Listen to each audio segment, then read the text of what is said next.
It is February 18th here in Venice, California, and I am with Gabe and Jackie. Starting out, we'll get some other attendees, I imagine, some latecomers rather than newcomers. A couple of mentions is that nothing that's said here needs to be believed, trusted, have faith in, or hope for, because it's really not what's being said, but what we do with what's said in our thinking, what we choose to do with what we hear that impacts us most. So if you're listening to my thoughts and my ideas and my words as direction as though you don't know them, what we're looking for in this conversation is the knowing that you do know and the awareness that you do have and the ability to make that choice and to see the choices we make either lead to a sense of internal conflict, which I would suggest when they do, they're telling us something is wrong with the choice we made. It isn't wrong that we made the choice. There's just something inherently wrong with the functional capacity of that choice to be expressed in relation to reality.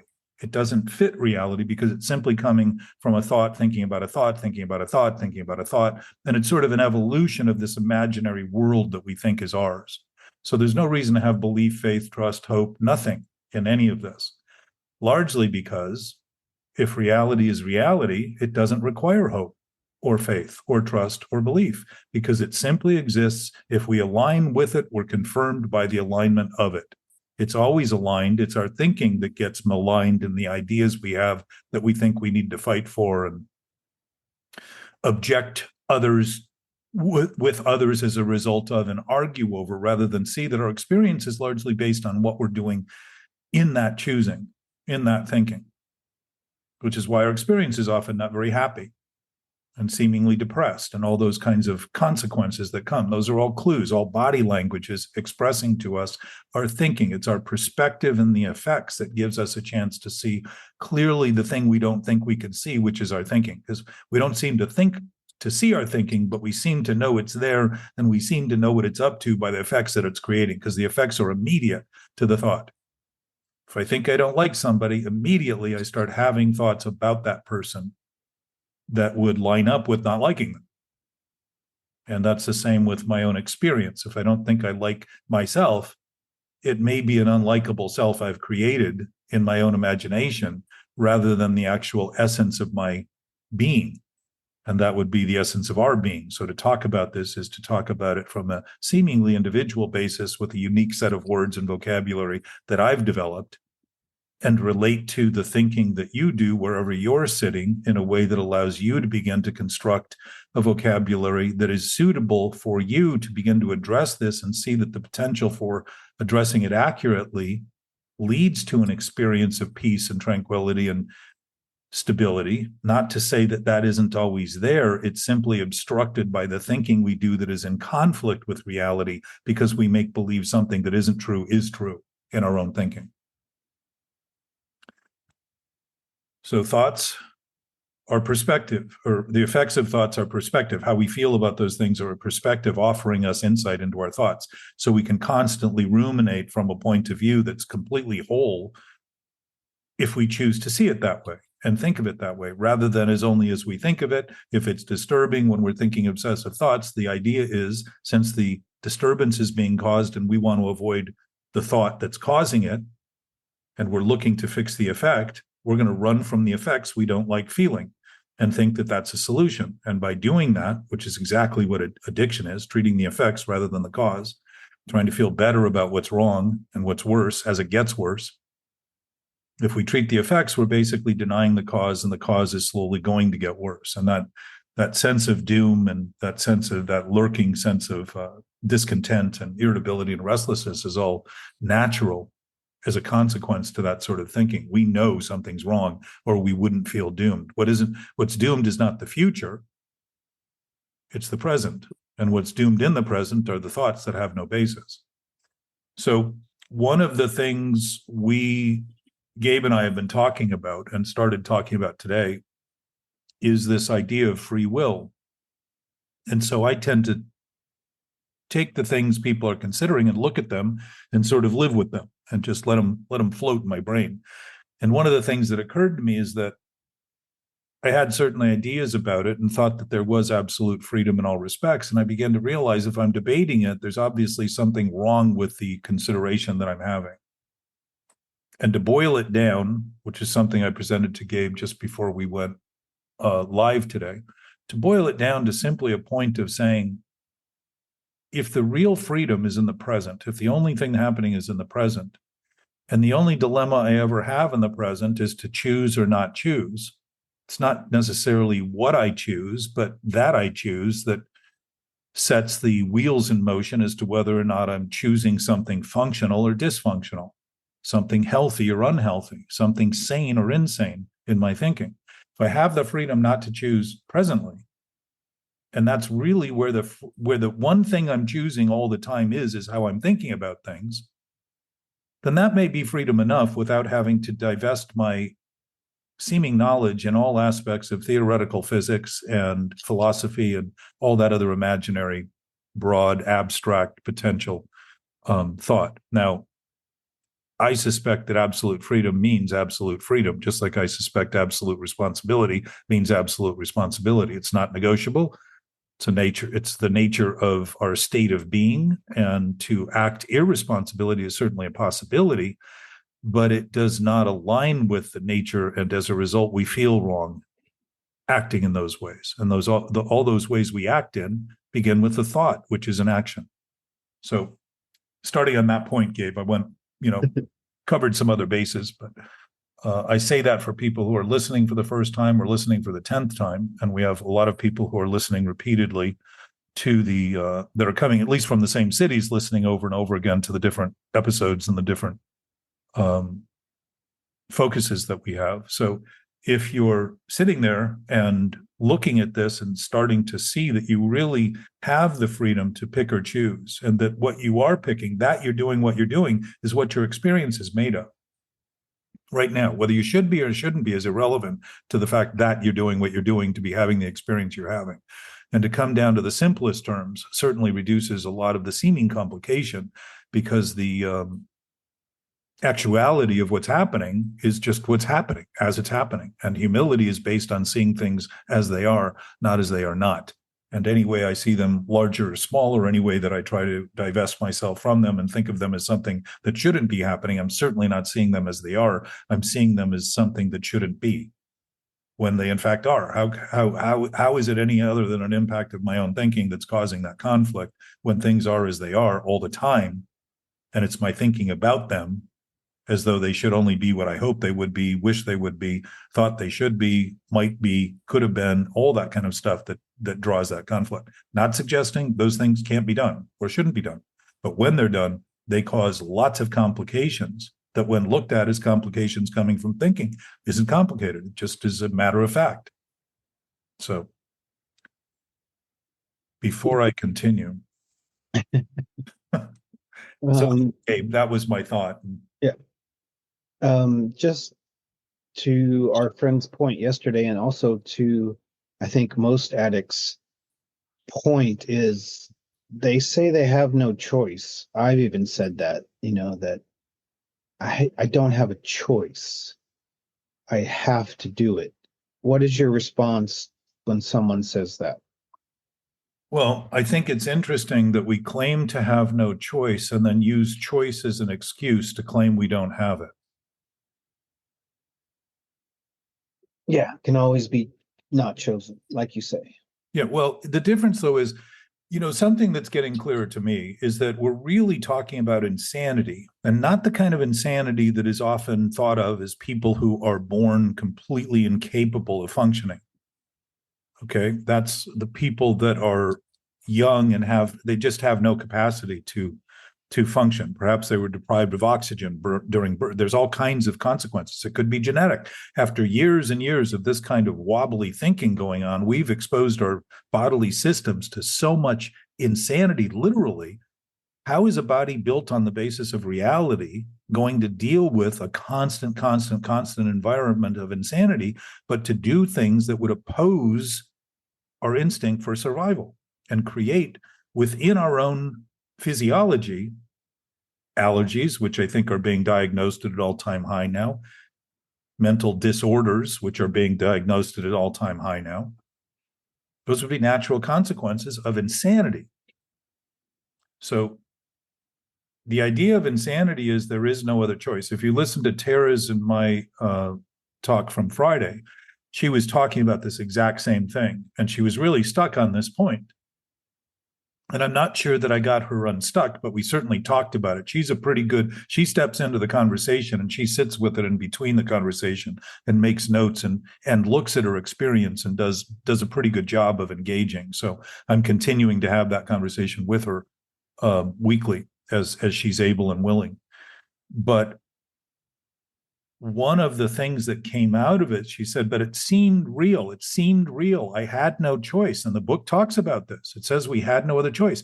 But keep in mind, in the first step, we are presumed to be insane, which is why the second step presumes that we can be restored to sanity. The restoration to sanity is coming as a result of realizing that thinking is not our source. Thinking about thinking in the first step is the idea that if I think I can do it, I can do it, and it's true, and I now need to prove I can do it while I can't do it and continue to prove and prove and prove and prove I'm right only because I'm wrong. That's all being constructed in a fantasy, illusionary world of imagery, imagination. So within that context of insanity, yes, we think we have no other choice, but how clever we to make believe the one thing we shouldn't be doing is the only thing we should be doing by subjecting ourselves to that sort of thinking. Pretty clever choice we make to come up with that as a conclusion. I built the maze, I'm the cause of it, but I have no idea how to get out of it once I'm in it. They killed the slaves that built the pyramids because they knew the exits. They knew the entrance points. They built it. They knew where the come and go was. They knew they could get in and steal the jewels. So within the context of insanity, there is no other choice. And yet insanity has no basis in reality because the principled nature of a choice is always being able not to choose anything possible and even anything impossible. Again, in the insanity, it's choosing things that are impossible that we think are possible to continue to prove that we can do the impossible. That's what the addiction is constantly relying on this same line of thinking that is thinking a wrong thought is right or a right thought is wrong. That primary conflict is inherent. That's being maintained by us. When you say that the thinking continues, you're admitting that you're maintaining a thought that isn't true as truth. And what helped for me, Gabe, when I saw that was just beginning to admit that I was thinking things I didn't even think I was thinking. So I boiled it down to the simplest terms, the same way with this idea of freedom. If I can see it simply as an option I always have, I've now begun to maintain or recover the same neutrality that I had when I started recognizing that I had no power over alcohol and drugs. Simply admitting that freed me from the obsession to drink and use so that I could start working in a direction of realizing it was my thinking that had been causing these opinions, these false opinions, these rumors to be spread like gossip in my own brain, and then be considered that they are reality and truth. Well, to our friend's point yesterday, I think is what he was saying is the trauma gives him the excuse to not choose reality. Very good insight. Yeah. It's almost as though if you solve a point, they jump to the next point, the next point, the next point, the next point, the next point to continue to reinforce the impossibility of the situation. That's the addiction, which you're witnessing. And I'm not sure that we just described it clearly enough, but the idea is if you pose a solution to someone who is in an obsessive state of mind, any solution will simply lead to their next impossibility. Pretty soon it isn't them that's struggling, it's now everyone else who struggles with what they have. Now we're talking about everybody instead of them. Yeah, I haven't seen it in a long time in such a clear mental fashion. Well, in the rooms, newcomers are seemingly new every 30 days. So it's not like the obsession is so clear. And also, spending an hour solid talking about it is quite exposing, as opposed to a 3-minute share in the room.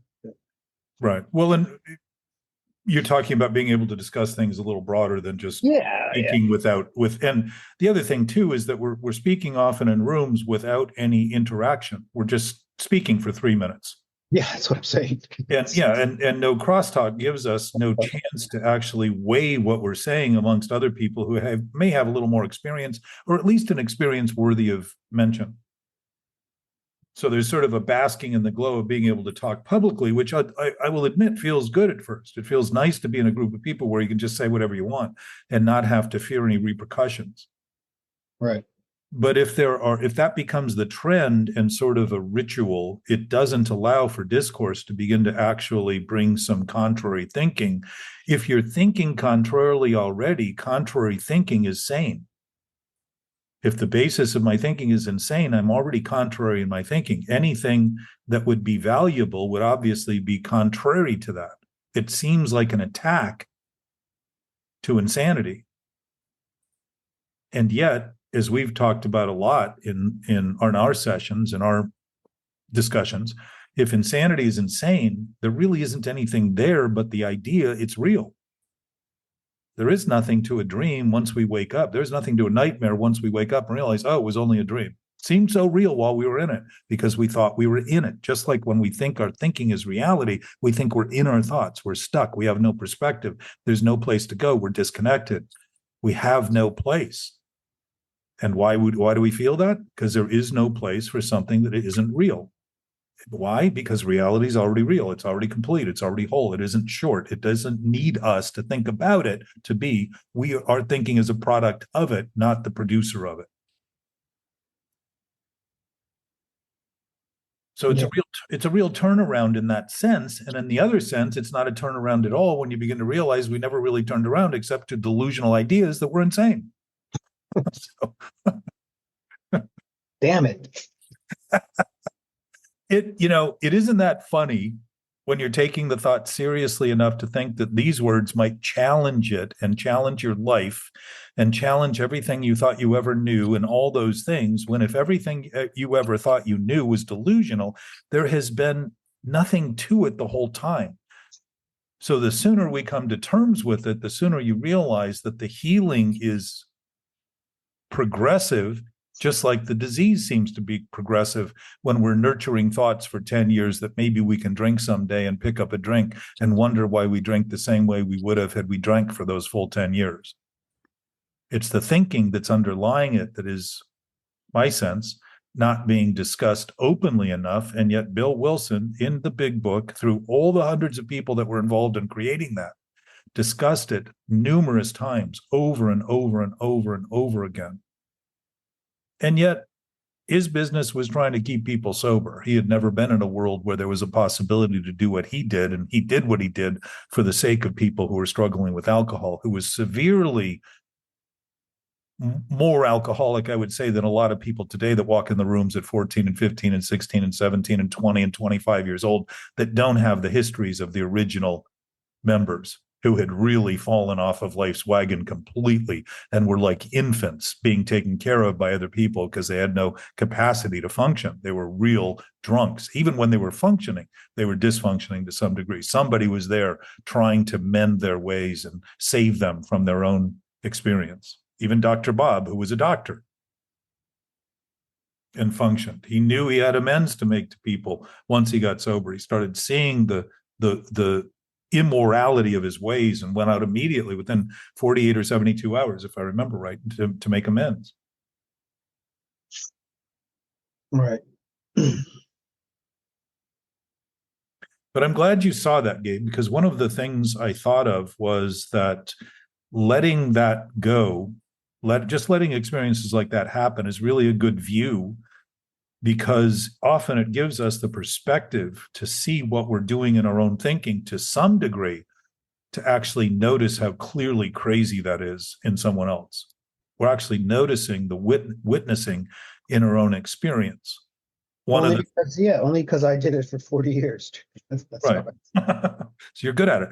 But now take it a step further to say that there's also something that's going on in you. And I really realize this in my own experience. I'll just speak from my experience.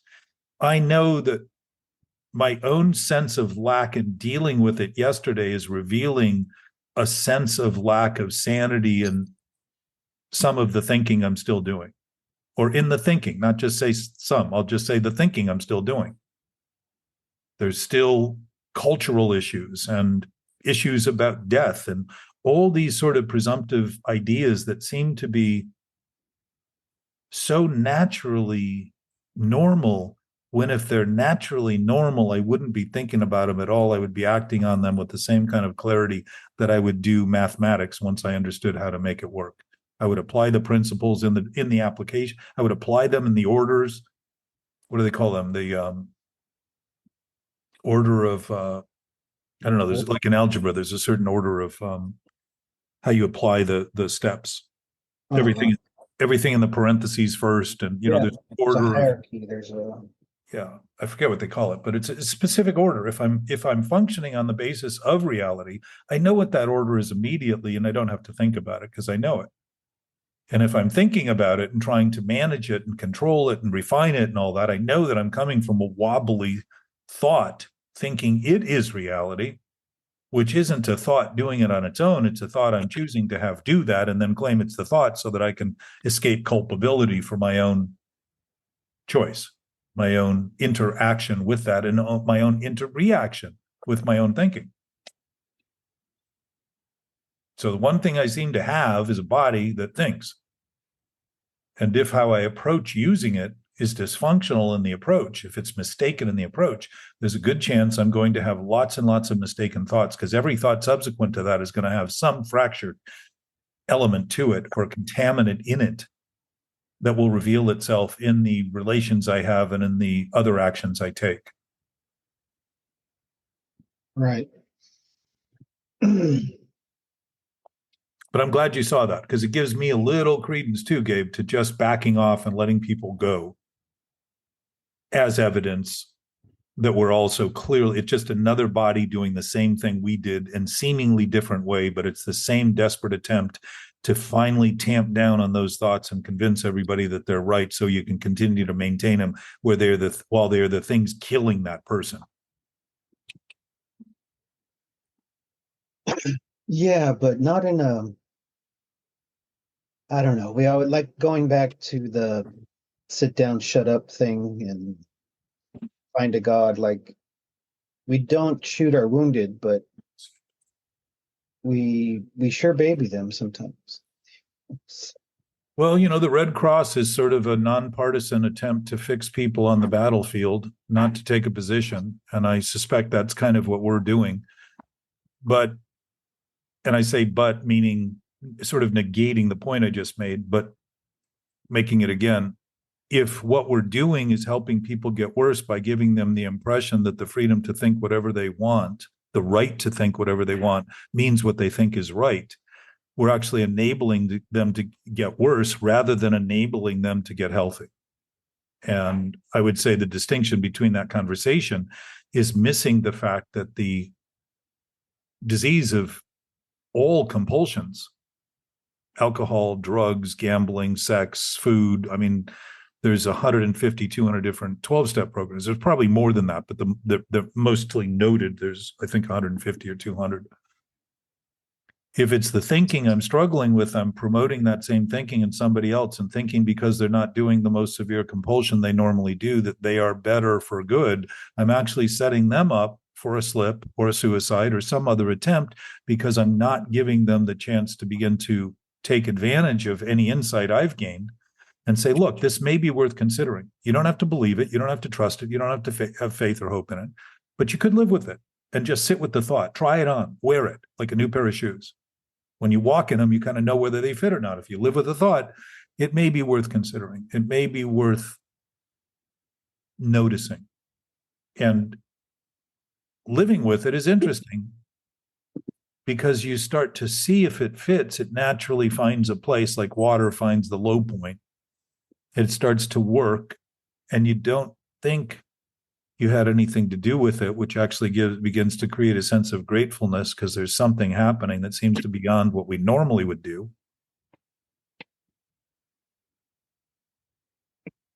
Right.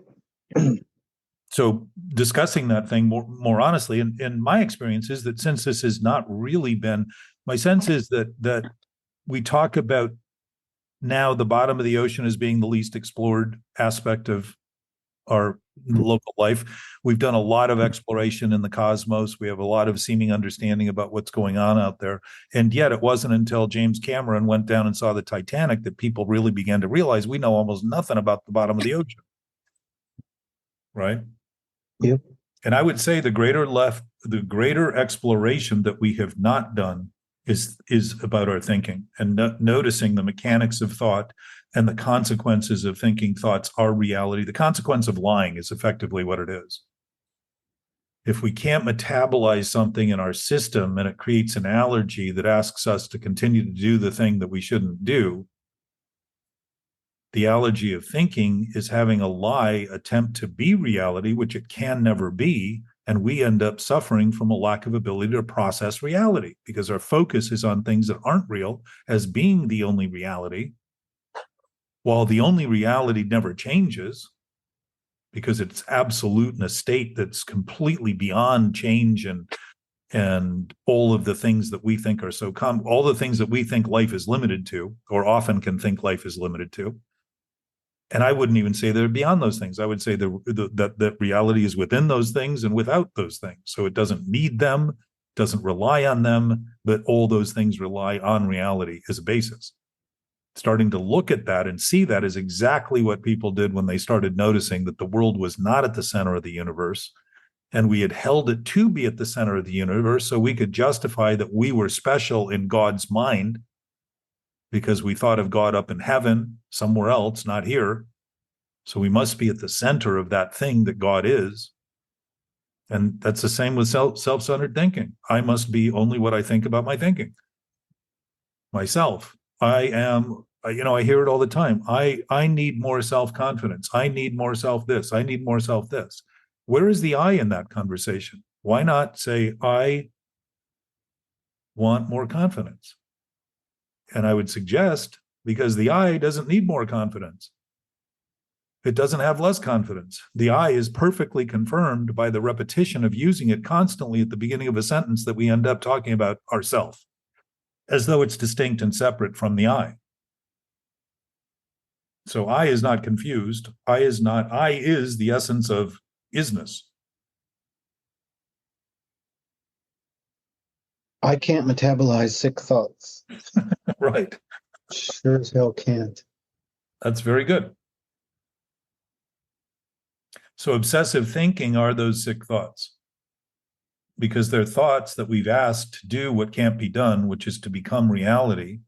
And as soon as we believe in them as reality, they begin to function on a basis of going around and around and around and around like a computer when the wheels, how occasionally you have to restart the computer to get the wheel to stop spinning. Yep. Once it's set in motion like that, it just keeps feeding on itself. And that is a cannibalization of our own experience. And not only our own experience that's telling us something is wrong, but is actually beginning to impact our body. It's manifesting the effects on our body because our body doesn't think on its own. It takes our direction. And if we say this is the right direction to go, the body says, okay, I'll suffer whatever you heap on me, anxiety, stress, all of the hormonal changes that happen from undermining our bodily systems, our metabolism and immune system and psychosympathetic system and all of the cardiac systems, the vascular structure, all of it is affected. So it's really beginning to see that this is not a conversation between you and I. This is a social conversation about humanity, about our species, that includes everyone who can think about their thinking. And there may be some who can't. And I would say people in a coma probably aren't going to be very good at grasping this right now. But I would also suggest people in comas are not suffering from obsessive thinking or depression. So while there may be exceptions to this, if they are exceptions, perhaps if we who aren't exceptions got better at doing what we're capable of doing in the most honest way, There would be a greater sense of health available for other people who feel there's no hope for them and have no trust in anything or anyone other than their continuation of making things worse and desperately, constantly trying to get it better by making it worse. And that's exactly what addictive thinking does. It's exactly what every addiction does. Do more heroin and do more drugs and think that because our tolerance gets bigger. What's happening is not so much our tolerance grows, but our tolerance of the thinking that's the problem is growing and growing and growing. And we need to do more and more and more to try to offset the feeling that's going to pop through if we don't do more. Our body isn't developing a tolerance. It may be developing a physical tolerance as a basis of the manifestation of physicality that comes from the thinking that's tolerating the thinking that we're doing that's wrong as being the only thing we can do. And when we think that, we think obviously there's no other possibility than to do the wrong thing, and that would be all the compulsions in order and out of order. All of them. They're all trying to escape what we insist on continuing to create.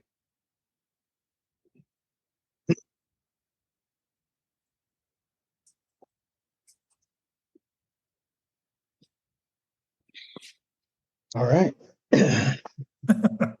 Done and done. Getting to, yes. And now my experience again, nothing, everybody gets to hear what they want. Whether it's what I'm saying or not is up to you. But in my experience, when I started to see the simple aspect of this clearly, I started noticing that the challenges I faced that I'd always seen as an affront and almost like an incursion, an attack on my experience, all became a chance to begin to grow in my thinking around learning from what was happening rather than dismissing it as having nothing to do with me. You follow that? Yeah. I do that to this day, just dismissing. Well, and think of the missing and dismissing. The idea of being alone comes from this dismissal. We're trying to dismiss our experience and dismiss our body's sensitivity and awareness in the name of thinking. Thinking is the only thing we should be doing when we're doing what's wrong. There's no reason in right thinking it needs to be thought of any more than it takes to simply think of it, act on it. And as soon as we act on it, the thing we thought would work works. There's no more thinking about it. Like riding a bike. You can get on a bike 20 years later. You may be a little rusty, but it's pretty much, you can ride it. You don't come at the bike wondering if you can ride if you haven't been on one for a while. So the point is the rightness of the thinking, the basis of thinking being right to begin with, has always been right. We've been delusional and insane in our thinking to imagine the imagination we have that it's the only thing we can do is to think about thinking, and that is reality. It's just imagined. That's all. And it isn't something that we've done historically that's created such a rut that we can't stop. Those are narratives we developed to justify, like you mentioned, okay, how the stories would sort of leap. If we satisfied a problem that was presented, it would leap to a new problem, a new problem, a new problem. It isn't a rut. It's a perpetuation of making believe we're so desperate that we need constantly to come up with new rationalizations and justifications. And there is no rationalization or justification in sanity. And there are no lies in sanity. There is no dishonesty in sanity. Because it's become simple. It's like, yeah, I must be thinking something that's wrong.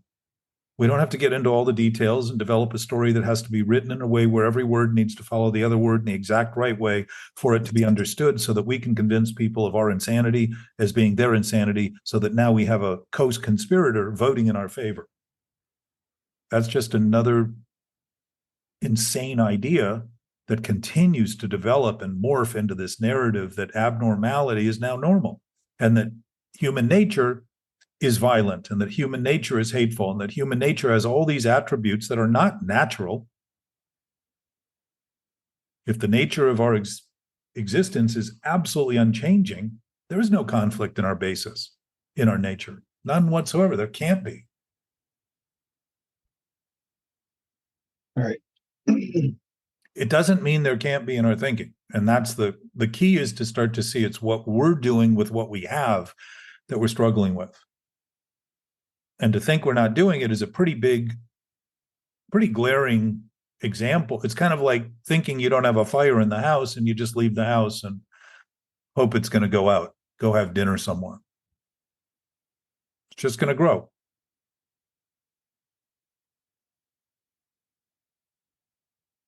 So, to my experience, again, what I realized is that if I could simply admit in the simplest terms what I was doing, I began to have a relationship to what I was doing that was not in conflict. So instead of trying to figure it out, I realized it isn't in. There is no place to go get it. It's only present. And if I started to simply say, which I did eventually, the only thing I'm struggling with are things I don't think I'm struggling with. And I began to realize that I was thinking things I didn't even think I was thinking. Because I'd been in denial so long, I'd created this sort of subconscious, what we call subconscious, this dark spot where I could keep all those thoughts and pretend because the light was out. And the reason they're in the dark is because they have no substance. And the nature of sanity and life and reality is light and love and life. I mean, that is life. Pure light, not obstructed, not shadows, not haunted in any way. Pure white light. That's the nature of nature. If I simply admitted I was doing things in that darkness and thinking they weren't there because I couldn't see them, I was doing exactly what kids do, imagining there's ghosts whenever the light's off. And it doesn't matter how many times you turn the light off. As soon as the light goes off, they think they're back, so they need to sleep with the light on. They want proof. They want evidence. And all they're struggling with is something in their brain. It doesn't mean if it's dark, there couldn't be something there. There could be something there. But to imagine only the worst thing possible all the time, which probably makes some sense to imagine it's possible, but to imagine it the only possibility is impossible. Because the chances are, if one thing is possible, so too is everything else. Right. One of the reasons, in my experience, that people tend to see when their thinking is based on that negativity, meaning negating reality as their basis for reality, they tend to think of only the worst things are going to happen rather than notice the worst thing is happening presently. What would be the worst thing? Thinking that insanity is reality, thinking that insanity is sanity. That's about as bad as it could get for a human endeavor. One phone call to CarShield. Their administrators pay for your covered repair. Good morning, Jack. Morning, Anthony.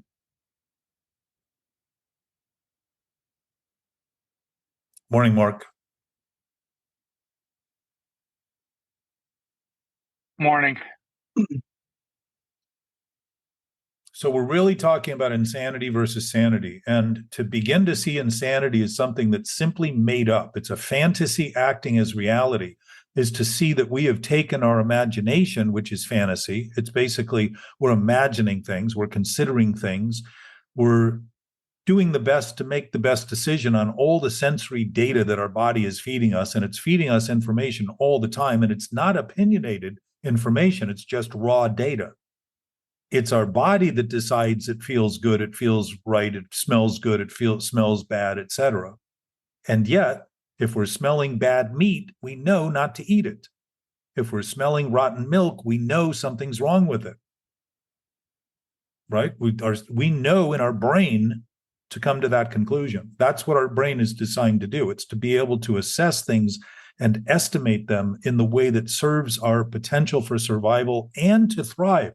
Not just survive, but to thrive, to be abundant in the expression of our functional capacity to align with a world that has given us everything we have ever had so far. And despite our overuse and unsustainable approaches to it, continues to provide everything that we need today for more people that have ever stood on the planet.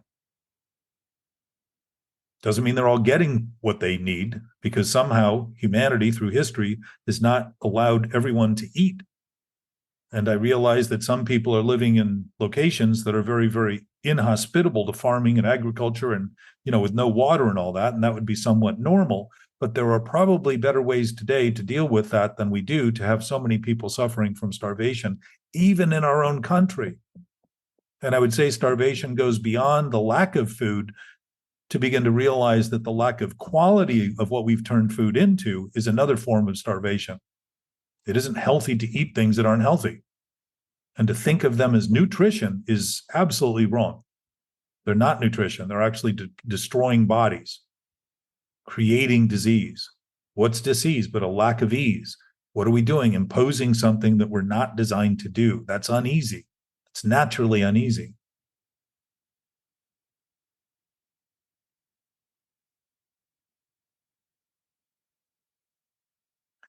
So the chance to notice this is always in the present, and we always notice it, I will mention. We always know it, I will mention.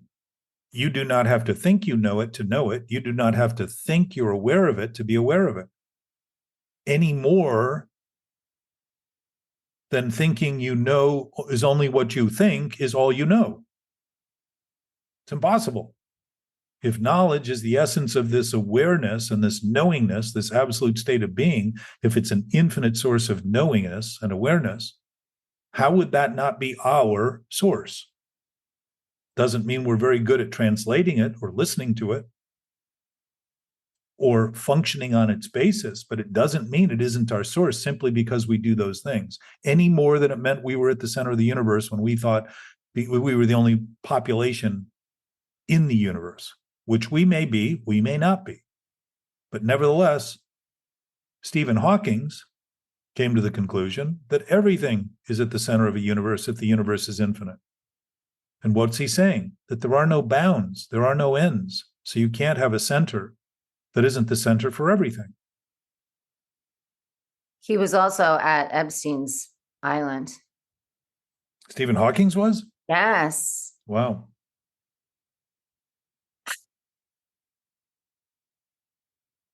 Well, that was quite a transportation of physicality. My friend that's in a wheelchair, she's more upset that they were so wheelchair accessible because she suffers with things that aren't wheelchair accessible. Interesting. So it's the wheelchair she was more upset about than the sexual dilemma. Yeah. Well, the point he made, despite some of the failings he may or may not have had as a human, is that when things are seen accurately, they're united. There isn't division. There isn't a divide and conquer mentality. It's united. So when an infinite source is considered, just like in calculus, when it's considered, all of a sudden, there's a grace in the alignment of the numbers and alignment of the movement of those numbers and the consideration of those numbers. It's not a choppy form. And it somewhat suggests, I would suggest, that it's the absolute basis of our existence. And it might be worth considering that to be truth and to be reality, rather than considering it to be my truth and my reality. Start to see that it is our truth and our reality, which is not divisible, and it's not inequitable, and it's not indiscriminate. It is indiscriminate. It doesn't discriminate. It's equally all of us, equally shared. That's a very peaceful platform to come from, not the one we've developed over history that suggests war is just inevitable amongst humans. It's only inevitable, like compulsions are inevitable within thinking, that thinking is in fact the source of reality. And as a result, when I think I can drink and I can't drink, I wonder why I keep drinking once I start drinking, because my body can't handle it. So the allergy says, drink more, drink more, drink more, drink more. The solution becomes more of the thing that's wrong rather than actually stopping and saying, oh, there must be a rightness if that is wrong.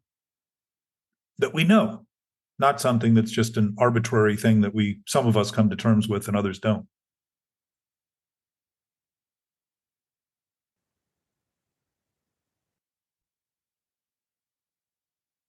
So the problem is not with thinking, it's how we think about things and then think those things become only what we think. And that goes for people, places, and things. When we thought the horizon spelled doom, it was the doom of the thought, the limits of the thought that we were nurturing that was doomed, not the horizon. People did not fall off the earth when they went past the horizon, because in fact, you can't go past the horizon because the horizon keeps moving away from us as we approach it. It's just a visual point that ends.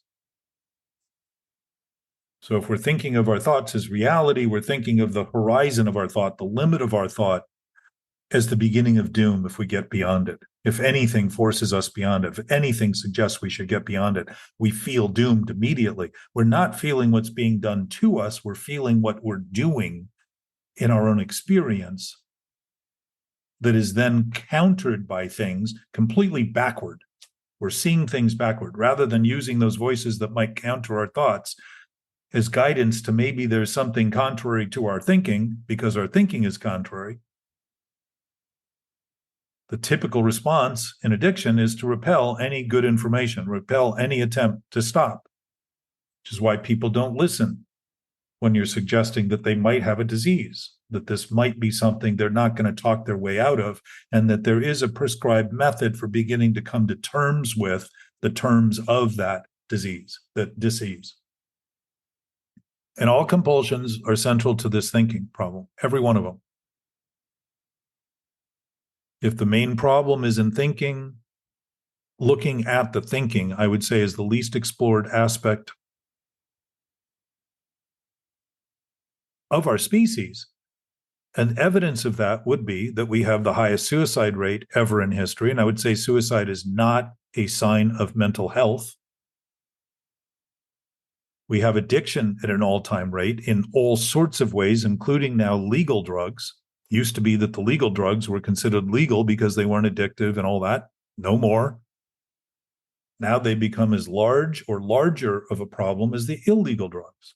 And there must be something off for humanity to need so many painkillers and so much marijuana to numb the pain and to feel better and so much other stuff, alcohol, whatever it is. There must be something going on that isn't being looked at to see how the effect is being treated in almost all cases. Trying to make people feel better about their mental problems is not addressing the mental problem. It's actually just condoning it, producing it, allowing it to continue, allowing it to get worse while the dosage increases. And probably so too the insanity increases. So to talk about things dishonestly and make believe they're honest and make believe the lack of truth is a major conflict at the heart of our ability to function physiologically, socially, economically, financially, all of it. It affects it all. It contaminates everything. And our place on earth, if we're looking at it accurately, we'll see the diminished capacity that we have performed as a collective species in regard to the starvation and in regard to the warring and in regard to all of the things we've done to our own species based on thinking that seems to be right to the people doing and having the greatest force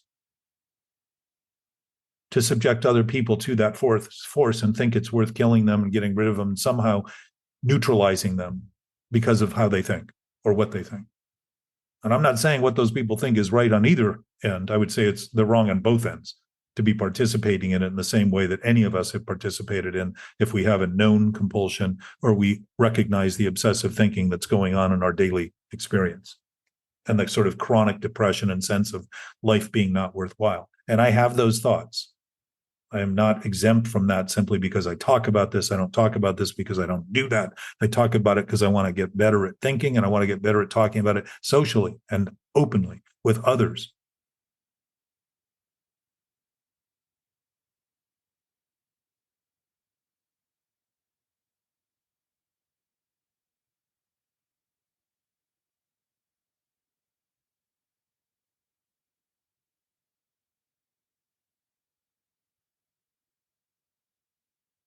And often probably talk so much that I don't allow a discussion.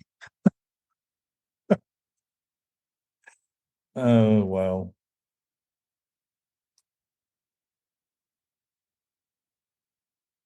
Any thoughts, Mark? By the way, Gabe was referring to a conversation we had yesterday we do a beach walk on Saturday mornings. And it was a good walk. Yeah. It was lively. Any thoughts, Mark? Not right now. I'm just sort of driving home, listening to and enjoying the listen. I remember you saying recently, like, Gabe, I think your first sort of threshold in all this was just starting to realize that your thoughts weren't real. Yeah, just your words, consider they may not be real, or they may not be true. That was it. That's the whole thing. And Mark, to that point, said recently that just beginning to consider the absolute he could feel a shift in his awareness. And I would say, what's that? I was just agreeing. Yeah, 1,000%. Like, that is the biggest thing that I have taken away from the last 6 months of all of this, of working through this and understanding. And that is the foundation. And I remember somebody asking me, well, when I first joined this group, maybe it was well, what are we doing here? And that has been the foundation of what I'm building off of here. Yeah. Well, then seeing it as a foundation is interesting because if it's absolute, it's a very stable foundation, isn't it? Yes.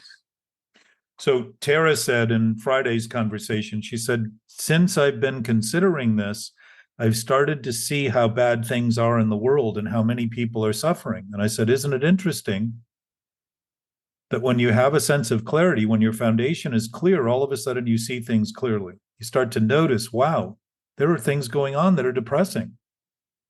This isn't a self-induced depression. It's just a noticing that there's a lot going on that is probably not healthy and may be worth recognizing in that same way. And yet it's coming from that viewpoint both of you are describing. Both of what you're saying has to do with noticing that reality is reality, and thinking our thoughts are reality is not reality, it's delusion. Starting to see that as the basis, that an infinite source, if you contemplate an infinite source that doesn't begin and doesn't end and doesn't... When Caroline has a cough, she takes Robitussin, so she can have those... Apparently we had a remedy proposed. Some ad popped up here. Sorry about that. I didn't know Robitussin was that good, but apparently... So it's just beginning to, if these things help us see clearly, it's not that we're all of a sudden going to feel great about everything. That's the manic idea in addiction, is that we'll feel good about everything and nothing will feel bad. We're actually putting ourselves into a coma to not notice that our feelings are actually accurate assessments of what's happening. And they're giving us very, very clear information about what's going on around us so we can make better decisions about what to do. And if what we're doing is trying to feel better alone, we're trying to isolate ourselves from the wrong and think of it as something we have nothing to do with. And I would say that is how humanity has gotten to this point. We each have something to do with it. We each have everything to do with it. If there's any absolute source, absolute responsibility means we are each absolutely responsible. And for me to say that as an individual, I began to think, well, wow, that's a lot to bear. And how am I going to do that? And then it snapped.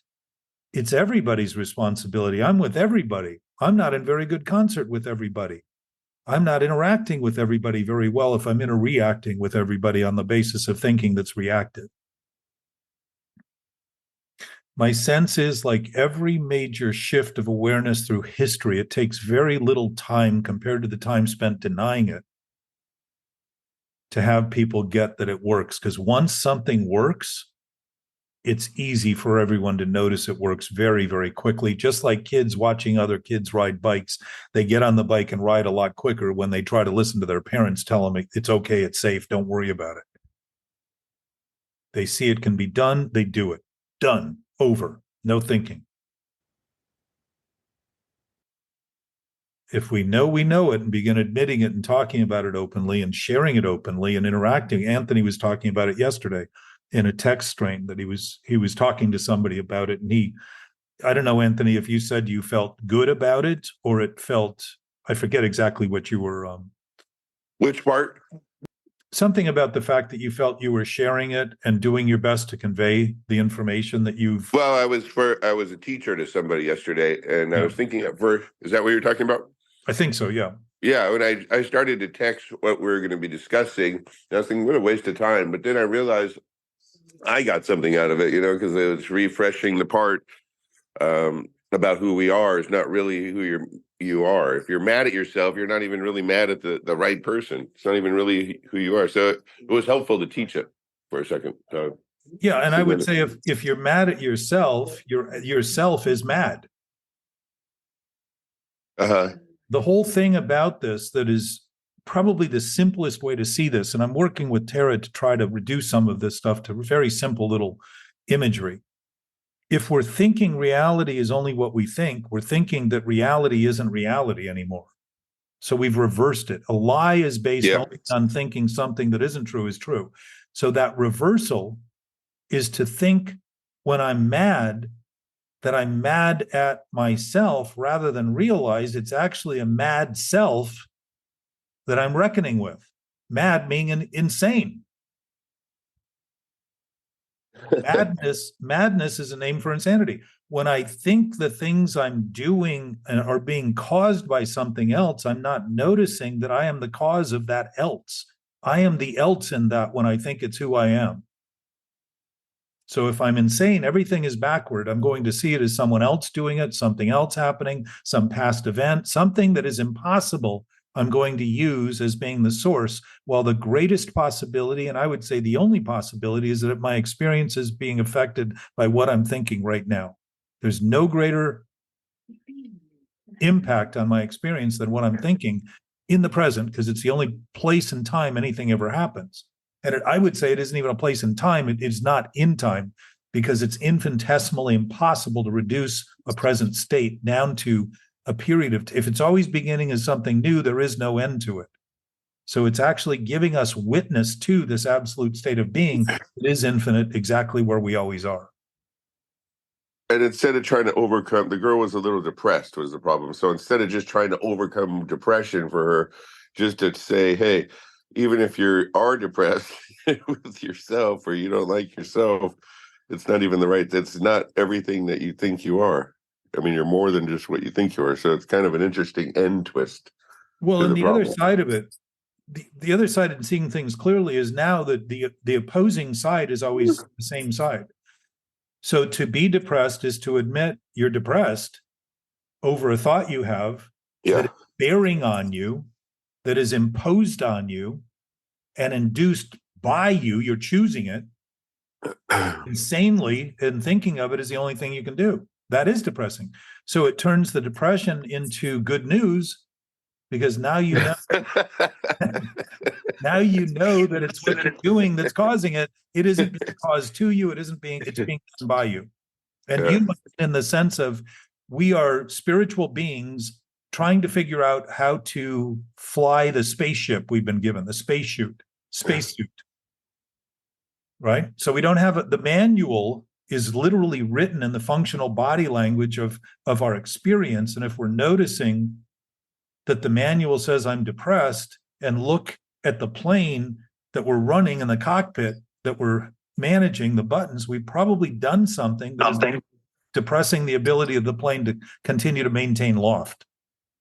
So we feel heavy, we feel down, we feel deep, we feel dark, we feel all those kinds of thoughts. They all represent an awareness of what we're doing. Dark thoughts have no light. A thought thought to be real that has no substance has no light, because it has no place in reality other than the thought that keeps entertaining it as being the only thing it can do. And it doesn't even have a place there, but to be thought of is there by the immediacy of our thinking right now. It seems a lot worse than just a thought. Like when you're in the depression and things aren't right and you want something, it doesn't seem like a thought. Of course it does. It's going to seem like everything and everyone else is the problem. Seems like a feeling more than a thought. But that thoughts and feelings are the same thing. Our thoughts manifest feelings. Our thoughts manifest effects. The effects are the feelings. That's why all of our feelings are defined by thoughts. There's no feeling that you have that you say, I can't define this feeling. You say, I feel bad, I feel wrong, I feel depressed, I feel upset, I feel this. Those are all coming from the analytical. It's almost like, for me, it's almost like I don't feel bad until I think about it. Like there's no bad feeling that comes. It is all a thought. And then that's where I focus on the thought of the feeling. It's not like you just feel bad. It's like your head feels bad for me. It's like I'm thinking bad thoughts. Yes, but that's where the feeling's coming from. Yeah. So if we're looking, we apparently can't see our thoughts. We're just thinking. It's not like a toothache where your tooth hurts and right where that pain is, or a stomach ache. It's just this weird in your head pain type of a. The effects tell us, though. The effects are telling us either we're right or wrong. And the rightness is that we don't have to keep thinking about something that's right because we're engaged with reality and doing the thing we want to do. And the insanity of insanity is thinking that we can turn insanity into sanity and turn the impossible into possibility and turn what isn't real into reality. And that's a hopeless, faithless, trustless, unbelievable effort, meaning there's none of those things in it because it's all impossible. So where do we develop our belief? Believing in things that we can't do, will do. Where do we develop our trust largely? Trusting in things that can't be done to be done. Our faith, have faith in things. I know if I keep doing this, someday it will become true. It won't. We hope and hope and hope and hope. There is no hope in reality. There is no faith, belief, or trust. It just is as it is, and it will do as it is always because it is what it is. It doesn't even do anything. It's just a presence that's absolutely stable, of all knowing, beyond our ability to comprehend and put words to. So we can point at it and suggest it. And if people individually didn't know this, nobody would ever see it. Because you couldn't concoct it any more than you can concoct the idea that you're thinking is reality and have it turned into reality. Thinking manifests effects, and the effects of thinking are feelings, and they're immediate to the thought.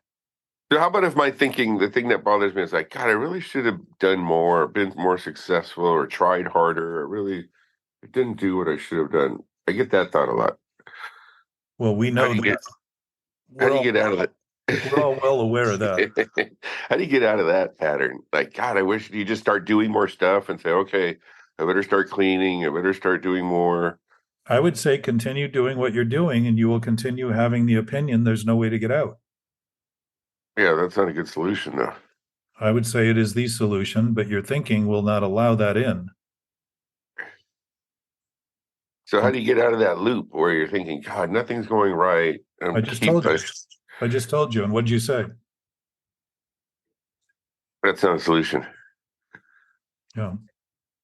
So to your thinking, it's not a solution. Of course it isn't, because you want to continue to. You've done this as long as I've known you, so I'm getting used to the idea that you're going to continue. So how do you stop? It isn't about stopping. It's about what you're constantly restarting. It's about wanting to stop. Well, even if the sick thought, we say things like, I want to stop based on sick thoughts. And that's really saying, I don't want to stop, because it's the opposite of what we're actually saying. What you want, Anthony, is to constantly have the dilemma so you can be the center of attention and think something that's so difficult. And so you're just the exception in the universe. We've all got to pay attention to Anthony rather than say, well, you're pretty committed. I would say if you embrace what you're doing, you want a solution, embrace what you're doing and start to live with it as something you want to do. And I would assure you that you want to do it, or it wouldn't be continuing. Then it's not so hard. Then it's not so hard on the body, right? It's like, oh, this is great. I want to be thinking about these type of thoughts. I want to. I'll tell you the other thing. It starts to make absolutely no sense that you would depress and completely undermine your whole body's ability to function and survive by continuing to do it. And that's what happens. Yeah. By embracing it, you're no longer saying you shouldn't be doing it. And wow. Like you said, how do I stop it? You don't stop it if you continue to restart it. You look at what you're restarting right now, you look at the commitment you have and start to say, if I've been doing this, I've been crazy for a long time thinking somehow this would come true and thinking my thinking would solve the problem when it's my thinking that has been creating the deficiency of thinking I don't have enough. Why? Because it's telling you exactly this thought has no value and it is not enough because it will never add up to reality. It's telling you that, but you're thinking of it in terms of cars and clothes and condos and homes and girlfriends and all that stuff. So Ladies. you're displacing it. Not to say you can't still want more of those things, but when you want them and know you just want them, you're not obsessed over it. You're just simply making a choice that you'll also be able to freely not make. Yeah. Wait, freely not make. The idea that you can't stop is the addictive nature of that thought because you're focused on the effect rather than the cause. The cause is in the thinking. The thinking is based in thinking. Your thinking is reality. So kind of embrace it. Am I in this right? Like embrace that thought. Good. Say, hey, this is great. Yes, that's the word I've used a lot, and I think that's a great word. Like I've been practicing this for 20 years. I'm really good at this now. Well, think of an embrace too, Anthony, compared to the idea that I don't want to be doing what I'm doing. I don't want to be doing what I'm doing. How does this keep happening? What's the antagonism in that? Yeah, just that's your own experience. You're creating that experience as though you're with somebody that's constantly irritated with you. Yeah. And you should be used to that. Yeah. I mean that somewhat as a lighthearted remark, but you probably have great sensitivity to how well other people receive you as a result of this. If our internal dialogue with the self that doesn't exist is constantly irritated by making believe it's real, we're probably going to be irritated by other people's thinking that seems not to align with our own sick thoughts. And what we should be getting from them and how they should be behaving in relation to us. It's all backward. It's all turned around. So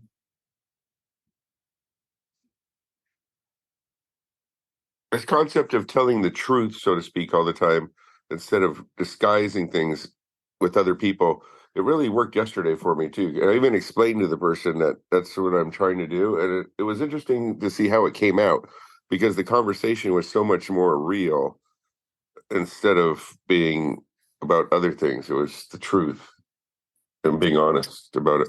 Sounds like you're beginning to have relationships, Anthony, where you actually are showing that you're compassionate and care about people. I wouldn't go that far, but yeah. It's a relationship. It doesn't have to be an intimate relationship. It doesn't have to be a marital relationship. You don't need to have a vow to be avowed in your thinking. It was kind of funny. I was in the casino and I was walking by two people, a husband and wife, and I could see the wife kind of look at the little girl carrying the drinks. She had a cute little outfit on.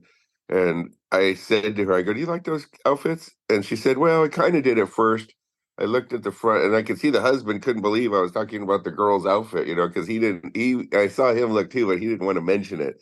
And so she had her whole little thought about what the outfits looked like. And she looked at the rear and she thought they were cute.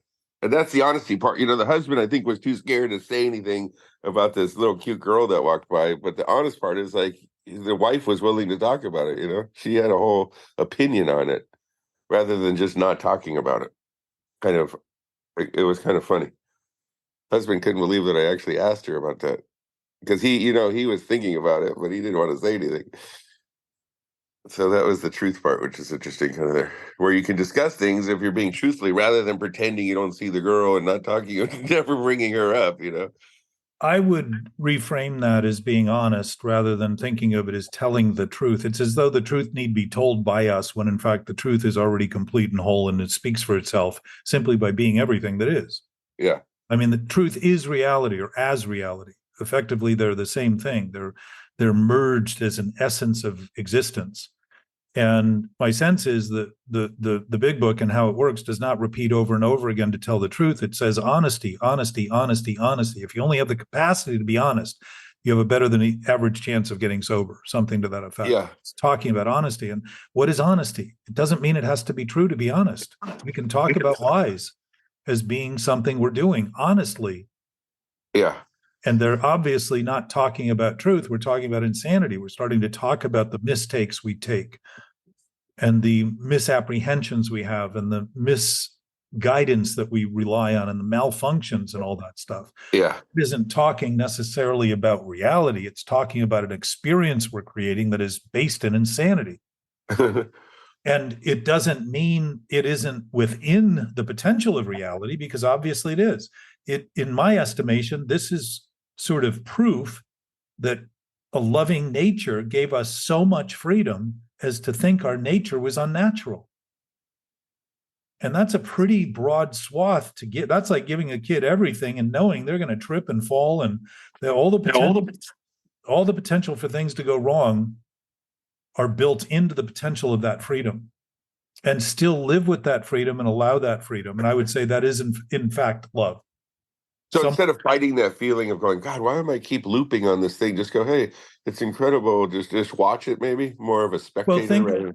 Let's start with your first thought. Why do I keep doing this? You're almost acting as though you're not the one doing it. Yeah. Right? Well, you have no control at some point. You don't want to think that, but it just keeps happening. You know why? Because the think you're thinking about doesn't even exist. It has no control, and you can't have any control over it because there's nothing there but your constant thinking there's something there. So there's no control.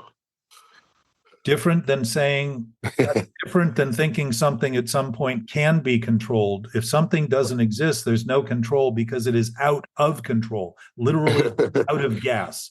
It doesn't mean you can refill it. It means there's nothing there.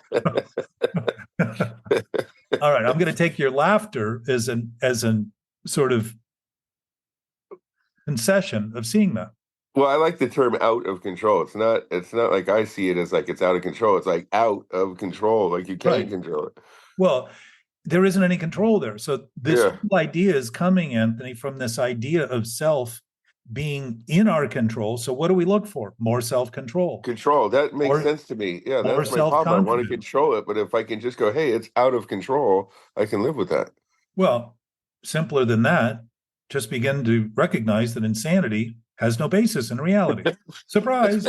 And I mean, when I say no basis, I mean none. So here's an interesting thought. Gabe's still here, because this is interesting. We have been thinking our reality is what we think so long that it's funny to consider that insanity has no basis in reality at all. It starts becoming funny because you begin to realize, wow, I'm not condemned to it at all. That was all just the hocus pocus of the thinking it was real. And obviously this means that my thinking about this seems to be much deeper than the surface, because I keep admitting it on the surface, and yet I keep experiencing these same things. So Anthony, sit with this thought for a minute. Yeah, I could. It isn't the thinking we're doing that we're really struggling with. It's the thinking we don't think we're doing. It's this seeming conscious thing that we're struggling Yeah, with. that's good. Mark has a question, I see. Oh, Mark. Yeah, I don't look for the hands, Mark. I look for the faces. I know. I figured maybe that was a way of me stopping to interrupt people. Was like, hey, okay, I can just raise my hand and wait for my turn. It's very patient of you. Starting new things, and that's what I wanted to ask about the out of control. Yes. And this is something I think that I'm starting to recognize and deal with in a more healthy way, is realizing that in reality, it's right now, it's not out of control. I'm just restarting that out of controlness. And I can just stop starting that all over again. Like in reality right now, whatever that thing is not out of control. I'll make it even easier. Thank you. It's only that you think it can be in control that you think it's out of control. So to think now that it's not out of control is to once again think there's control it can have. It's only your thinking you're relying on presently to give you that impression. And think about impressions as being depressing the longer those impressions are made. It was I was referring to the last conversation of why does this keep happening and why is it out of control? And yes. I'm with So, you. right. I'm with you. So is that accurate that that in reality right now, this resentment is not out of control or this situation is not out of control? I'm restarting that out of control or that and Thought process. Yes. yeah. Yes. Well, your restart is typically what's always happening because no thought lasts any longer than we maintain it in the present. So it's the chronic restarting that we've always been doing because that's the sickness of it, is the thinking it's going to get better if we keep doing it. Not because I said this earlier, not because there's some rut in our psychic brain. While there certainly are pathways that become more likely to be utilized, but it's being utilized more likely because we're more likely to choose the thinking that goes into that pathway. It isn't the brain doing it, it's us choosing to use the brain in this way. But you're right. And I also want to remind you that even when you think you're restarting it, you're not restarting it because it's insane to think there's any reality to restart. I'm giving you another step back to say it becomes so easy to start to notice this when you realize you're not actually doing anything, but that isn't delusional. That as you begin, you'll say, I don't want to, that's crazy. That's absolutely crazy. I am not a cartoon character. I am not a fiction walking on 2 feet. I do not need to create this idea that I have control over something that doesn't even exist. I do not need to continue to struggle in that way. And it will begin to dissolve, meaning that the lack of problem will begin to see that we've been trying to solve something that didn't even exist. The disillusion of the problem is the dissolving of the problem. It just begins to melt and evaporate like ice turns to water and turns to fog and it turns to steam eventually and just evaporates into the air. It's the same thing. We're really beginning to see that we've been so committed to thinking the thinking is real that we think at some point we're going to give up control. There's never been any control. It's all been a delusion of anything that existed to even need control. And why would it always be that it's out of control? Nobody's ever coming and saying, what I need to do is learn to lose control more often. Nobody says that. Because it would be sane to realize there is nothing you can control in something that's insane. There's nothing there to control, but the thought right now, there's something there to control. So yes, you're correct in that restarting point. And I guess like the bicycle analogy where when you see other people riding the bike, you think you could ride it too, where if it looks like other people's life is totally in control, you're like, well, why is my life not like that? So Anthony, part of the point of this discussion, while we can diverge and go off into 1,000 different directions, is to start to discuss things together as to what we could do if, in fact, this absolute source is our source. What would it be possible for us to do as a group, which would be indicative of what would be possible for our species to do as a species? If it's natural and if it's honest and if it's true and if it's real, it would be shared by all things and all that are and all that is, everything. And if we share it and we start sharing on the basis of it, the chances are that contagion, just like the contagion of addiction and disease, would catch faster than the years and years and years and eons it's taken us to try to make believe we can turn fantasy into reality. The abundance would become obvious very quickly. The stabilization would become obvious. The functional capacities would become obvious. That's what this discussion was originally designed to do. Yeah, but what do you mean by that? How's that last part? What does that mean? You're saying something, but how is it going to change the world? We're changing the world right now because the world is constantly changing and we are part of that world. And to the degree we continue to generate sick ideas as part of that world, we continue to maintain the sickness in the world right now. If we are absolutely intimately connected, and we are, I will assure you, everything in the universe is interacting together to conspire, in a sense, to provide this moment for us to even think about it. It's all interacting. That we're not talking now about this self-centered idea that all I am is what I think. Now we're starting to see, if we're thinking about this, Mark talked about the absolute starting to have a shift in his awareness. Gabe talked about realizing thoughts aren't reality. Same shift.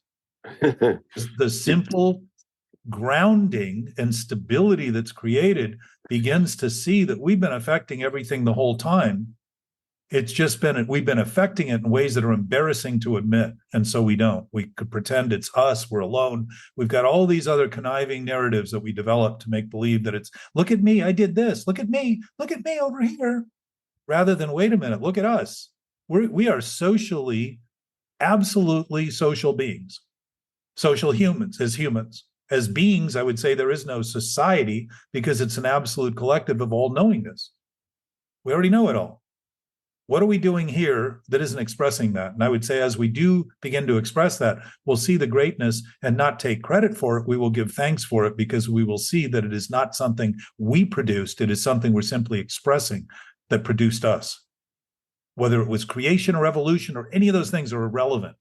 It is as it is right now. However it became, however it is how it is, period.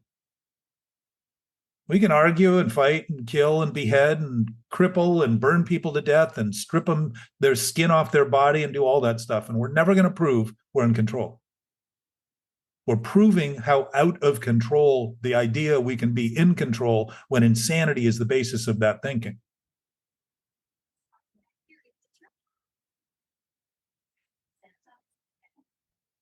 So think about what the big book says. It says God does for us what we cannot do for ourself. Of course, we can't turn that self into a being.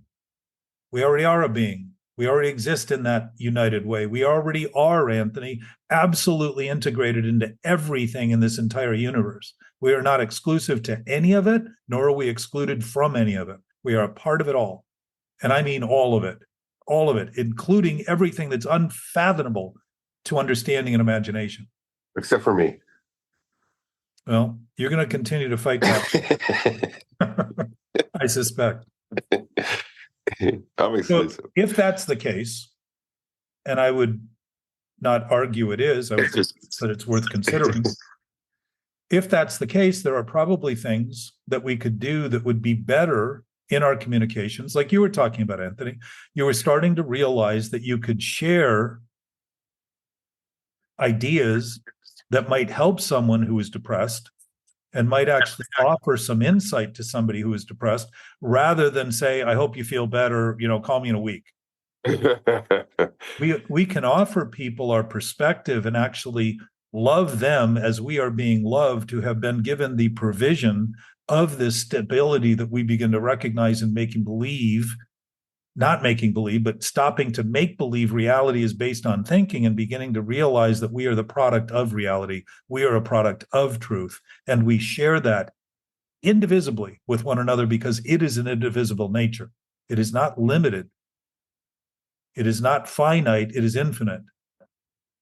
We seem to have an addiction to the finite, which gives us the impression that infinite is just a silly thing to consider and absolutely absurd. And I would say, given that the thinking is backwards, it's actually the fact that we think it's all finite and not notice that finite suggests an infinite source. Or it wouldn't. What would finite be limited by if there wasn't something greater than it? We don't think about it honestly, because we're constantly preoccupied with thinking it's true. We don't even want to question it. So if I'm not happy about something, I got to say, hey, it's not even really me that I'm not happy. These things that I'm not doing or not successful. It's what you're thinking that is causing that unhappiness. Yes. And if you think you are your thoughts, then it's going to be yourself you're thinking about that isn't happy, and you will be right about that lack of happiness in a self that doesn't exist. Yeah. So just don't think about it. The whole idea of self evolved out of the 1800s and the beginning of psychology, and Freud identifying ego and trying to give it this place. Now, I don't know, maybe people struggled with the idea of self well before that, But I would say it was sanctioned then by an industry that's been created around this idea Yeah. of having to get over this self, which is giving it credit for being sane enough to exist. And I would say that's a major flaw in the thinking. I'm not suggesting don't do what people are doing, because I did therapy and I was helped enormously by the conversation and the ability to begin to talk about things openly. Yeah. But I didn't resolve the self issue. It did not resolve the inner conflict. That came out of sobriety and starting to read the book and read between the lines, literally. Sort of like, if anybody's listening and this seems hard to understand, think of not so much the words, but the spirit, and recognize that spirit in you is already a knowing spirit. It already has this knowledge. It's already aware of what's actually real. And your own confirmation of things might feel right while you're still struggling to understand, because you've been using understanding as your source of reality so long. You think that this knowing awareness has to be subsidized or somehow fixed or pushed aside until you understand it, rather than say, wow, I do have a sense of things being right in this. I just don't understand what they are, and start to see the distinction between thinking and being, between thinking and knowing, between reality and imagination. And imagination then becomes our greatest asset rather than a huge liability. Yeah. Sounded like the Twilight Zone for a second. It is. When you said imagination versus thinking versus imagination. Well, it starts it's kind of like we have our head on backward and wonder why we keep running into things. Literally. I mean, we're thinking in ways that are backward, and we think we don't see what's happening until after the fact, while we're aware of it the whole time. We've just conveniently taken this thinking as being real, so we think all that's happening is what we think is happening, and we think it's only the way we think it's happening, and we think what we hear is only what we think we hear, rather than what's actually being said. And I would say in this conversation, there's a lot of that going on, and it isn't to suggest it shouldn't be happening, but to start noticing that if you're still struggling with this stuff, you're really relying heavily on what you think is being said than what's actually being said. And it's okay to do that. It's perfectly okay. We have the freedom to do that. We have the right to do that. It doesn't mean that what we're doing in our thinking is right simply because we have that right. Yeah. So noticing it's really the wrong where we learn, because there would be nothing to learn in right. Huh. So to try to take credit for what's wrong is taking credit for nothing at all if we're not learning from it and turning it into right, correcting it. So Tara and I, if you listen to that episode on Friday, got into that a little bit, because she was talking about wrong thinking being the source. And I said, except for one thing, it's never wrong to have a wrong thought. It's just a thought that isn't going to align with what's happening. The wrongness comes from thinking it's right. That's where the obsession starts. The wrongness comes from thinking it's right. As soon as the obsession comes from trying to fix the thought, the wrong in the thought, by thinking it's right, thinking it's going to happen, and thinking, rather than realize reality already exists around me, and the proving grounds for my thought is how functional I can apply them. So our application here is in conversation. And I would say conversing is one of the primary ways we communicate and express our insights and our thoughts. Or my thinking goes to, like, if I want to clean the house, I could go clean it, or go into my thoughts and say, you know what, it's just so messy, I can't even start. It's just, I'm terrible. I can't clean it. You're obviously admitting you're free to do both. I wish I could just start on it. Say, hey, it's dirty, but I'm going to just clean it up. I'm just going to start, and it's not going to be a problem, and I'm not messy. I'm just cleaning this up. Rather than I'll do something else because I don't want to look at it, and it's so hopeless, I just give up. Well, the hopelessness is not really hopeless. You're just thinking about it in terms that are hopeless.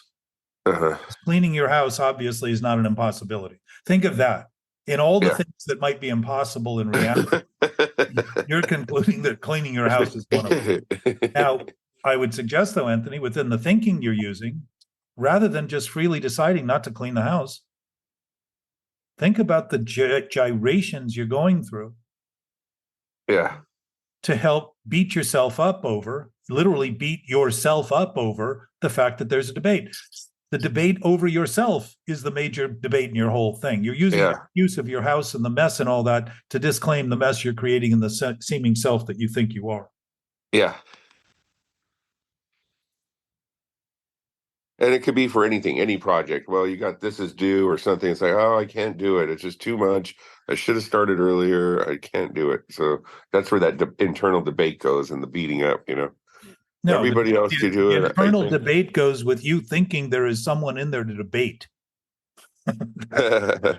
What are you debating with? You're debating with yourself that doesn't exist, and you're giving it more credit by thinking there's a debate. It seems like it does exist. I guess that's the problem. It seems. I know it seems like it does. It seems when you're in a dream like it's real, doesn't it? Doesn't a nightmare feel real? Haven't had many lately. Have you ever had a dream? Yeah. They feel real. Yeah. Okay. You know why? Because they are real. No, because we're still sleeping. So this discussion we're having is about noticing that we are awake. And we wouldn't notice this wrong. We wouldn't notice the debate. We wouldn't struggle with the conflict. We wouldn't have the anxiety. We wouldn't have the depression. We wouldn't have the disorders if we didn't know better. None of those things. Nobody is struggling with affluence and abundance mentally. Yeah. In reality. Because there's no struggle in that. Nobody comes and says, I really need to start getting worse. I'm really hoping I can have more negative thoughts and be more depressed. I never hear people say that. Because the one direction here that can't ever happen is that a thought that isn't true can't be true. And a thought that is true is simply expressing existing truth. It isn't making it up. Yeah. It isn't pretending. It isn't something that is being induced by thought. It is being expressed as a knowing reality. That's our functional capacity. That's our functional literacy, is reading the signs accurately that we see like an image in a mirror is backward. You know how that is? We're reading the signs backwards. It says, I have good information for you. We read it as run like hell. Yeah. Get away. Feel better. So I guess if I could just start cleaning my house and cleaned it, I'd be okay with everything. That's the problem. I hate that not getting started. Anthony, if it's starting with your thinking, why don't you think of your house as your thoughts and forget about your house for a second? It's the thinking that's messy. It's not your house. You're using the house as an example and an excuse to justify. Yeah, when I look at it, I get depressed. That's the problem. If I just Of course you do, because you're confirming the depression that's causing the impression. Yeah. You're creating it to give yourself perspective so you can start seeing what you're causing. Think about putting a red lens up to one eye open. Isn't everything going to seem red? Yeah. Okay, so your house now is the seeing of red in the redness you're seeing in your thinking. Thinking everything's terrible. Not just, I should be able to focus too more on, hey, my house is messy, not my whole life because of the house. Like it gets bigger in my head too, you know? It's why, if you're seeing through a red lens, wouldn't everything look red? Yeah. The lens of your thinking, your presumption, is causing those opinions. And to the degree that you deny that you're doing it in your thinking, you're going to think it's those things that are the problem. You're going to think you need more of those things, and they Or I guess it's the analysis too, like, because one solution is just to get a storage box, one of those units, and just spend another $100 a month or 200. Again, you're just diverting. We've talked about this 100 times, you and I, on these episodes. You're just using a new diversion to come up with a solution to the problem that isn't the problem. It's a symptom of the problem. The problem is the messiness of your thinking that who you are is what you think. You really believe it. You believe it to be thinking these things. Now, I'm not telling you not to believe it. What I'm telling you is to start believing you believe it and start to live with it for a minute. When you start living with it as something that you're doing, you'll stop asking what you should be doing and why it's not happening and where you should be and what. Yeah, but when you live with it, though, it doesn't get clean. You're like, okay, I'll just walk around the mess. Has it gotten clean in all the years you've lived to be discussing it today? Yeah. If it's an existing problem, think of that little quick rationale you're coming up with.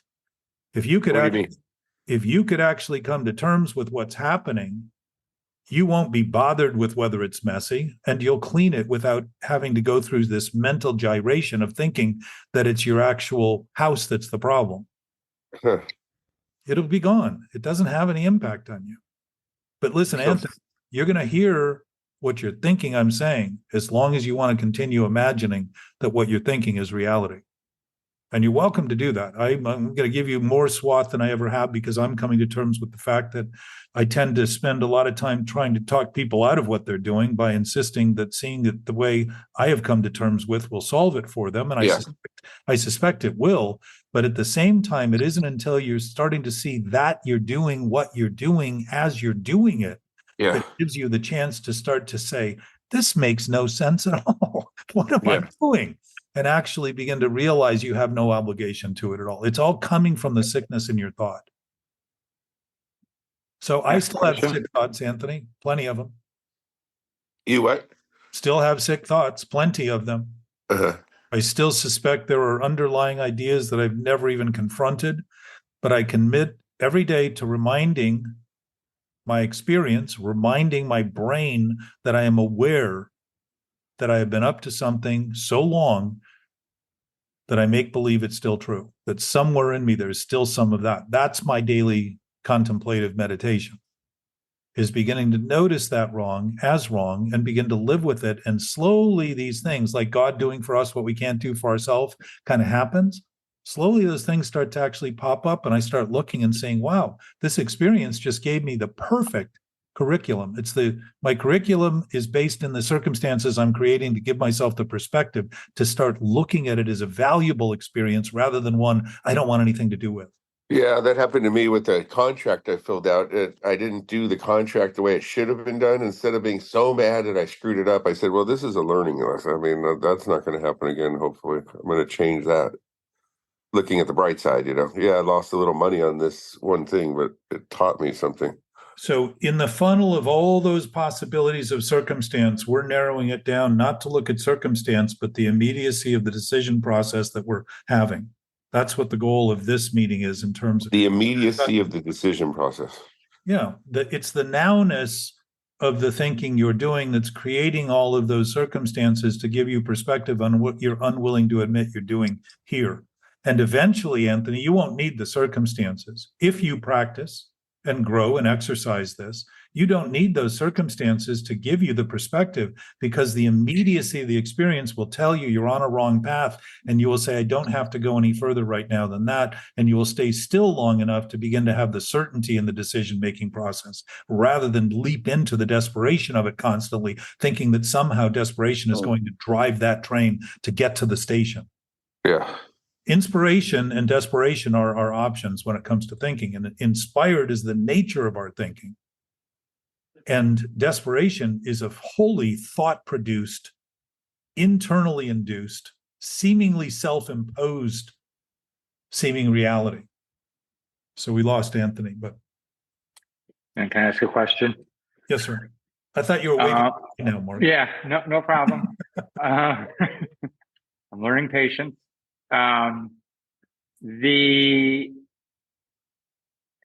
Simply an old tool that I'm starting to use again, or an old thing that has worked for me in the past, and what I'm getting at is the point of I'm not responsible for my first thought, but I am responsible for my second thought and my first action.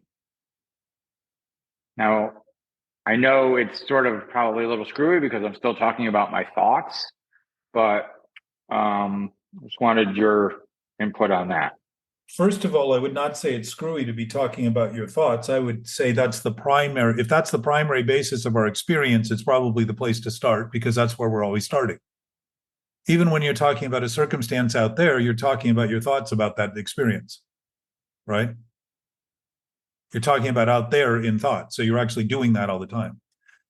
I have heard that too. I ascribed to that for some time. But I would say if we have an absolute knowing nature, then we always are aware of what we're doing.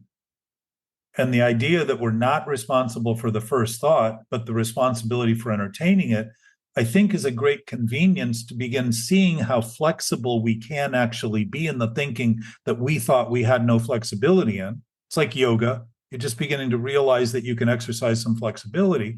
But I would suggest that that thought we don't think we have responsibility for is being kept in that subconscious we think we don't have anything to do with. So the motivation for that initial thought is coming out of the darkness of this area that we keep these thoughts that have no basis. And the reason it's dark is because they have no light. They're the haunting images that we create that scare us and haunt us. And so the thinking coming out of there to think we're not responsible is once again to think we have nothing to do with the subconscious. And pretty much we have grown historically and academically to make believe that the subconscious is something. It's interesting that we can talk about the subconscious openly and then openly think we have nothing to do with it and don't know how to deal with it. I would say we keep the thoughts we're embarrassed to admit in that darkness. And why are they in the dark? Because they're in the dark to have them, to imagine that they have any truth in them whatsoever. If they had truth, they would be light. They would be in the light. I would see them. I'm using that blind spot. I have shame over them. Yeah, and I'm using the blind spot to justify that I have no other. What? Now, certainly in that scheme, and I worked on this for a long time, being able to see that it was how I was responding or reacting to that thought, whatever it is the same thing that I start doing with other people, that I can't predict what they're thinking or going to say, and the responses I've got are kind of coming off the cuff. So the question is, if their thought is coming from the same seeming darkness, my relationships have been built on this idea that I have to be on the ever ready to deal with whatever they're thinking, because the real problem is how I'm thinking about what they're thinking. Like you said, it's not the initial thought I'm responsible for, but entertaining it becomes my responsibility. And that's what I learned too. My sense is, I know it all. And when I begin to admit it, I begin to realize that same reactiveness, I've been using other people to think it's you, because I don't necessarily know exactly what you're thinking, because you have the freedom to think whatever you want.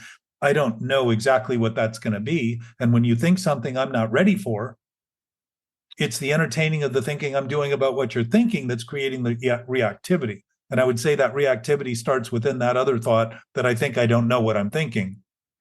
And I'm already reactive. I'm already subject to being hyper-reactive, because I do know what I'm thinking. I just don't think I know what I'm thinking. So that's again giving thinking control over reality, to think that I have to think I know what I'm thinking to know what I'm thinking, rather than begin to see that if I've been in denial, I've mastered this art of psychic anesthesia that has numbed me and desensitized my sentient awareness in not reality, but in this sort of supposed reality that I've been living in.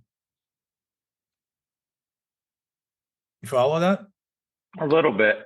I can get better at talking about it too, because I realize it's a little bit wordy for the simplicity of what's happening. I'm using it, and it's been beneficial again. It was beneficial for me for a long time in the past, and it has been beneficial for me to also pause me long enough to get onto that foundation that this is not reality and it's just a thought. So let me suggest that what you're really witnessing, you weren't here early on in the conversation when we were talking about this idea that within the insanity of addiction, we thought we had no choice, right? Right. So within insanity, we think we have no choice. Why? Because principles in insanity are unprincipled. So repeat that. I'm sorry, I drifted for a second. That's all right. Principles within insanity are unprincipled. There are no principles in insanity because it's not dealing in reality. So the principles of reality don't exist in insanity. So there are none. So the idea that choice has no choice, it's interesting that we would use choice as an excuse that we have no choice. Why would we use choice if we had no choice? We'd just be acting on the impulse to do what we want to do. We wouldn't be using an excuse and arguing with ourself over it. We would just be doing that thing. So again, pointing to the insanity, the whole thing, it leads from one thing to the next thing to the next thing. So I think consider this transition. You and I talked about this yesterday, I think. You can think you don't know while you know. Again, The division between thinking we don't know and thinking that we don't know because we think we don't know is giving reality credit to thinking. Now, when you realize thinking is imagined, certainly you can think you don't know while you know. I think it's given me permission to recognize that that thought is insane, and my next thought, I can have a sane thought. I don't have to continue and have another insane thought.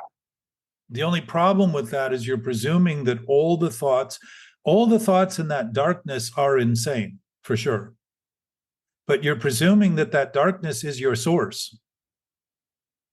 And your darkness, there is no darkness in an absolute source that is absolutely lit in knowing. This is, again, that whole construct of the subconscious is based in thinking about thinking. It's not based in reality. So again, you're presuming your reality is only dark and that it's the only thought that's going to come to you. So what are you doing? You're dismissing a knowing nature that is light and life and functional and healthy and natural and easy. But just like the kid who sees the kid riding the bike and knows that it can happen, or he can do it, still needs training wheels, still needs to fall down, still needs to scrape it. Well, that was been my experience. On a bike, maybe. In thoughts, no. It isn't necessary except to the. So when sorry for interrupting you. I guess what I'm getting at is, can I go? Because again, I'm definitely insane a good majority of the time. Can I, I don't, I guess I'm giving myself permission to be, I just don't think you can go from insane to always being sane. I don't think somebody's sane all the time. Yeah, well, you're presuming you're insane all the time, which presumes thinking is your only source and thinking is your reality. And I would suggest to you that you're already sane because reality is sane. Reality isn't even sane. It's just the essence of health, the essence of reality. It's the essence of truth. It isn't something that's a divestible, divisible, conflicted state of being. So the fact is, while you're insane and thinking all you are is insane, is literally thinking all you are is in your thinking, when in fact that's never been true the whole time. You've always been sane, or you wouldn't be witnessing something. To say that you're insane is sane. To say that your insanity is sane is insane. You follow? You just said you're insane all the time. For all the time you spend in those thoughts, you're insane. But your reality and truth has never been insane, because sanity is the nature of reality. Sanity is the nature, for humans anyhow, of existence.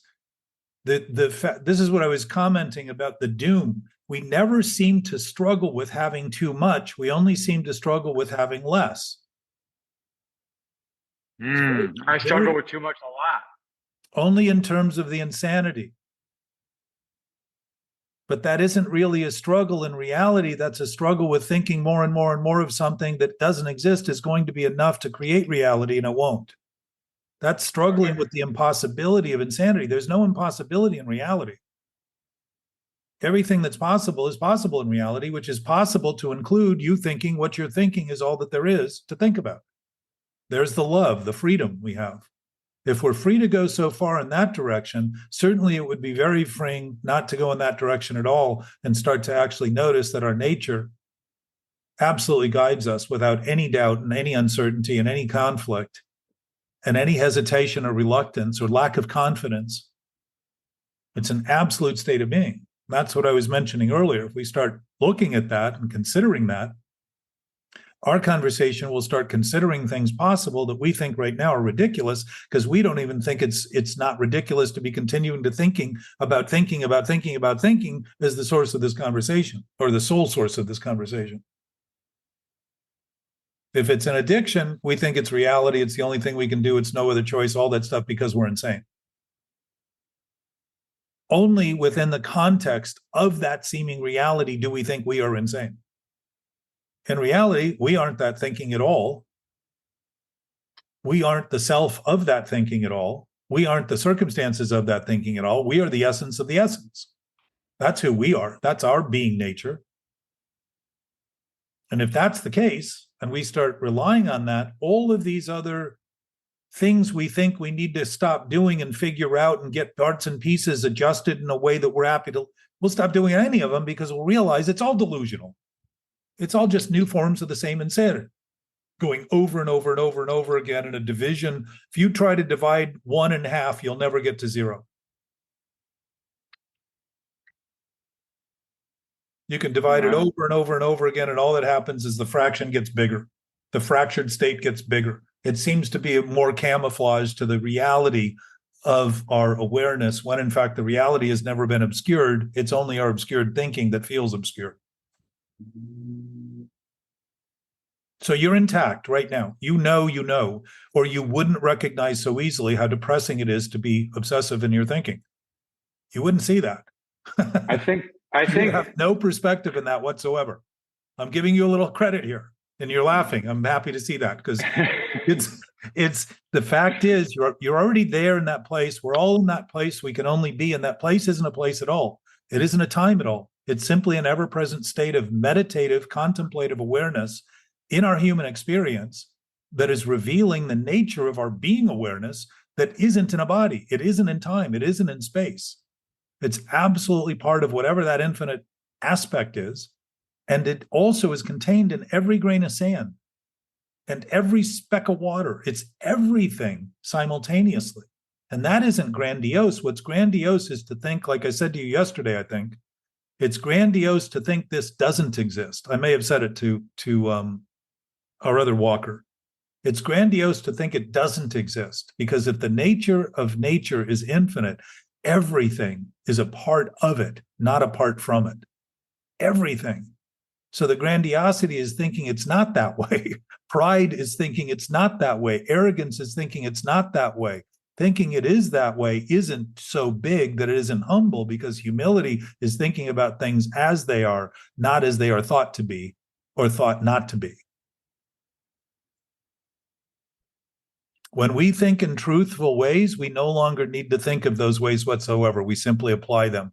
And I would say that's our natural state. And we're so busy thinking we need to come up with an understanding of it that we haven't noticed that we've been on that basis the whole time. There's no other premise. There is nothing else. It is absolutely our natural state of awareness. And it's why we've been depressed, acting in ways as though it wasn't. It's sad. We mourn. We grieve. We grieve other people's loss, it seems, but we don't admit the loss that we seem to be experiencing in our own sense of things, except to say we're lacking in something and need more of it. We're lacking in this. We're lacking in self-confidence. We're lacking in self-ambition. We're lacking in self-control. We're lacking in self-reliance. We're lacking in all these things self-driven, because there is no way to fill a void of something that doesn't exist. Which is why I think that first action is so important, because I think it does affect my first thought the next time around. Well, consider that your first action are those thoughts you think are buried, that you don't think you're thinking. Consider the first action are the thoughts you think you're not thinking. That I know more than I think. Exactly. Exactly. But you see how those little bits can bring a little laughter to something that feels, if you keep focusing on it, it gets pretty dismal pretty quickly to start thinking that you aren't even aware of what you're thinking. And if you start thinking that, rather than saying, oh, if I can be aware that I'm thinking things I'm not thinking, I am now aware of those things I'm not thinking, and my relationship with it now is friendly. It isn't caustic. It isn't hateful. It isn't spiteful. It isn't contemptful, like the thinking that I can turn a lie into truth. And a lie's only basis is thinking it can be true. A lie is not a lie. So it begins to align, back to Anthony's point, I begin to align to what's happening as it's happening in the most general way, not trying to get into the specifics and figure it out and find out, when was it that this started? Who was there? What happened? I'll never get there, because I'm always here. I'm always with it all now. The sum total of the present is everything that's ever happened. It isn't in the past. There is no past. There is no future. It's always present. When the past was past, it was present. When the future is future, it's present, always. Scientists do not look back in time from any other point than the present. They think they're seeing the past. We have memory. We have ideas. We have the capacity to notice distance and all those things within our spatially bound spacesuit that we're wearing. It doesn't mean those things are somewhere other than we are seeing them from. And if they are there when we don't, if they are there only when we look, they are also there when we are not looking. And to start noticing that is to start giving a little more credit to what's happening and start noticing that even if we don't see it, it's happening and it's part of our current experience right now. And that sense of premonition and extrasensory perception, think of that. We've dumbed ourselves down to make believe we're not even doing what we're doing so much, to think that sensory perception is extra rather than it's just more than the minimization we've been trying to create by feeling numb to the things that are happening so we can disclaim having anything to do with it and wonder why we still keep feeling wrong and bad and all those other things.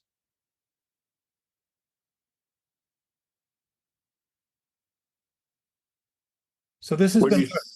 When you say you're simplifying it, dumbing it down, making it sound like a bad thing, but really the trick is to kind of simplify everything and not make everything so. We're thinking we're simplifying it by dumbing it down and going numb, but we're complicating it because we're actually trying to pretend we have nothing to do with it by doing those things. Okay. That's the point. And again, Anthony, in the insanity, it's all backwards. So we think we're simplifying it by dumbing it down, right? But Yeah. how would dumbing something down be helpful if it means being stupid? And we don't tend to like being called stupid. I think the secret to life is to dumb it down in a way, just not try to analyze everything. I know so you much. do. I am fully aware of that. Isn't that true? Or I'm just coming with that realization. I Isn't it true though? I have listened to that long enough to be pretty Isn't sure it true though to keep it down, just keep it simple? I think when you start complicating it, already simple. Yeah. It's already simple. The idea of dumbing it down is actually complicating it all. By making believe killing ourselves is going to save us from reality. That's funny. That's crazy. Think about the words we use for intelligence: brilliance, radiance, enlightened. Yeah. Those are all words that reflect light, not darkness. Think of shadows, casting shadows of doubt. Think of that. The obstruction of doubtful thoughts seem to cast shadows. We think we're obstructing the light. Within that thinking, it seems that way. But things aren't how they seem. Things are how they are. And they're as they are. They're not as they appear. They're not as they seem.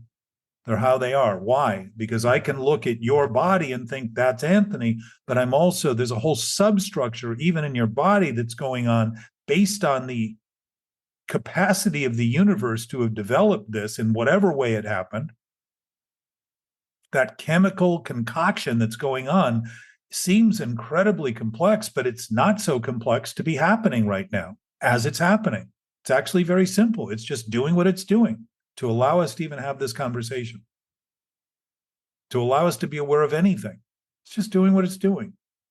All of a sudden, all of it becomes incredibly simple because I'm not thinking of it as how it should be doing and what it is doing, and I don't know what it's doing, and I want to know more about what it's doing, and I think I need to identify it all, and I need to read 75,000 more volumes of books to understand it better, when in fact, right now, everything that's happening is happening exactly as it's happening. And the more I try to think about it, the less relationship I have to it, and the more relationship I have to a form of thinking that's trying to think about it as being reality rather than simply say, maybe it'll teach me a few things if I begin to actually listen. And that's effectively what meditation is. And I would suggest we're in a 24-hour-a-day state of meditative awareness. Or maybe for me, it's just accepting that the house is messy. I'm trying to look at like why it's messy, what's wrong with me, why I can't start, where's it's always going, instead of saying, hey, the house is messy, and just leave it at that and try to Hard clean to it. even believe we're back on the house. Because that's the only problem I could think that really bugs me. Yeah, I know. And exactly why I keep trying to drill the nail down through your eyeball. You're not allowed to say that anymore, I don't think. If that's the only problem you think you have, Anthony, look at the rest of the world and start to wonder whether you have anything to do with anything at all. There are great misgivings. I got to clean my own house before I can fix the world's problems.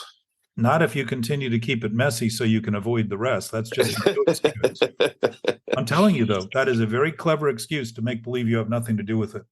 So your little tiny condo that's a mess all of a sudden becomes, or your huge house, whatever it is, all of a sudden becomes the world and everything. Think of that.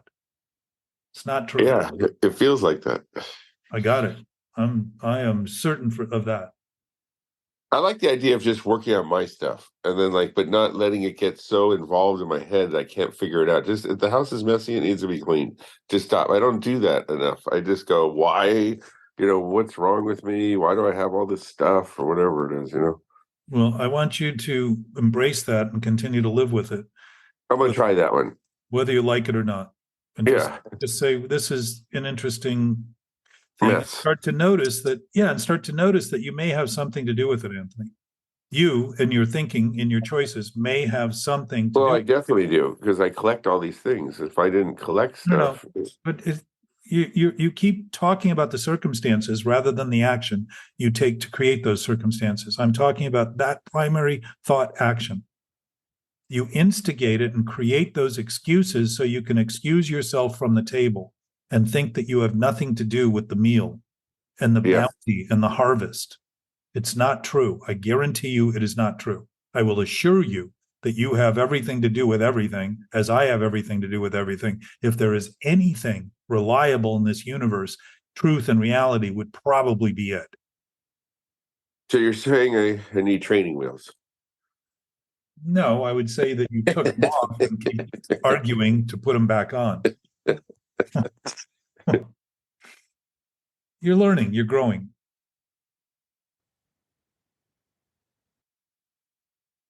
I appreciate this. I thank you all. I want to continue and do whatever I can to be better at this conversation, and also reckon with the fact that everyone has a sense of knowing, and it isn't going to be my words that give them that awareness, but your willingness to notice that awareness is in fact the nature of the same knowingness that I am talking about and discussing from.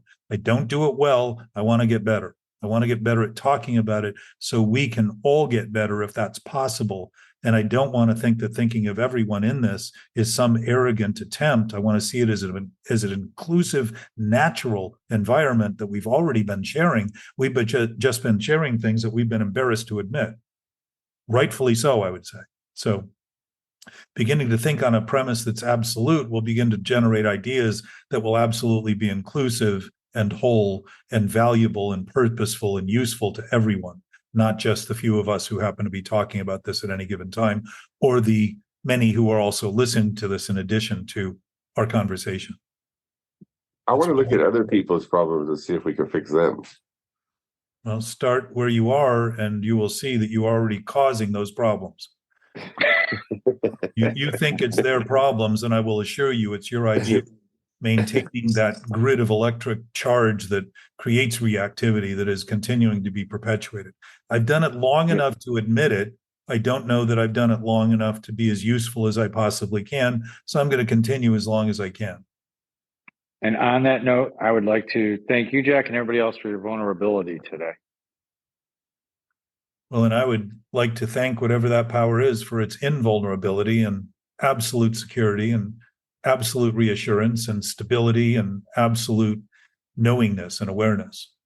That if it weren't for that, none of us would have the capability of even noticing what was wrong, and we would think it was the best thing we could do. There'd be no debate. Love y'all. Love it. Appreciate you. Thanks, Jack. Yep.